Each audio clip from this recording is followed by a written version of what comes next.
সর্বপ্রথম যেই ব্যক্তি জুমার নামাজের জন্য মসজিদে প্রবেশ করে ওই ব্যক্তির উদাহরণ হলো ওই ব্যক্তির মতো যেই ব্যক্তি একটি উট কুরবানি করে।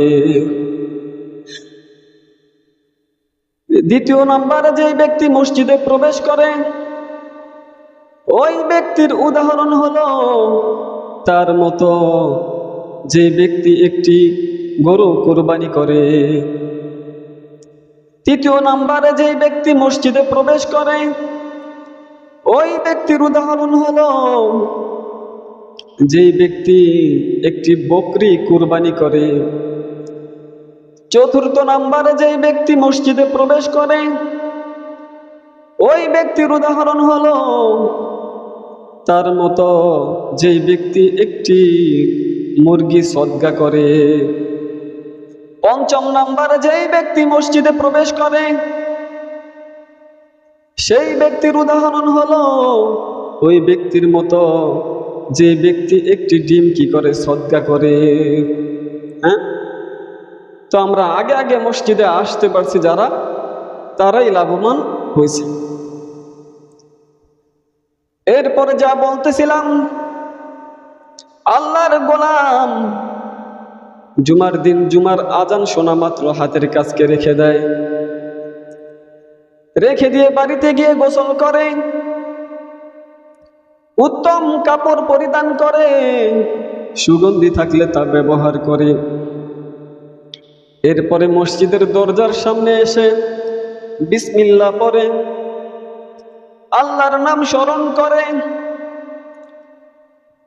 এরপরে দুরূদ শরীফ পড়ে। যে ব্যক্তি একবার দুরূদ পড়লো তার উপর 10টি রহমত নাজিল হয়। সুবহানাল্লাহ।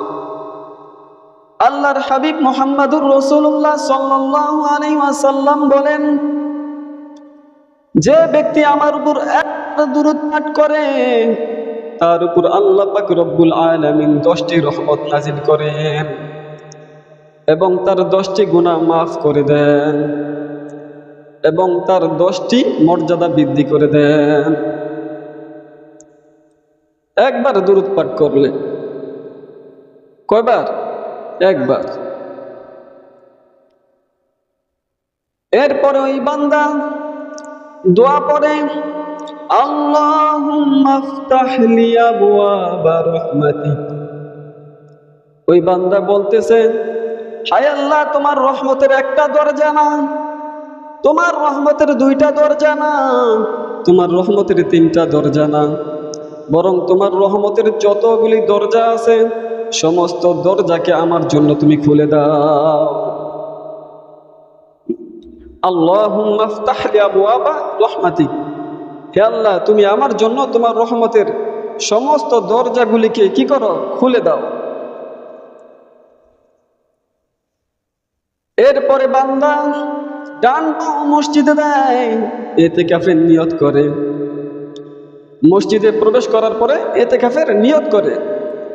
ওই বান্দা মসজিদে আসার পরে হয়তো ওই বান্দা তাহিয়াতুল মসজিদের 2 রাকাত নামাজ পড়বে, নয়তো তাহিয়াতুল উজুর 2 রাকাত নামাজ পড়বে, নয়তো সুন্নত নামাজ পড়বে, নয়তো কোরআন তেলাওয়াত করবেন, নয়তো জিকির করবে।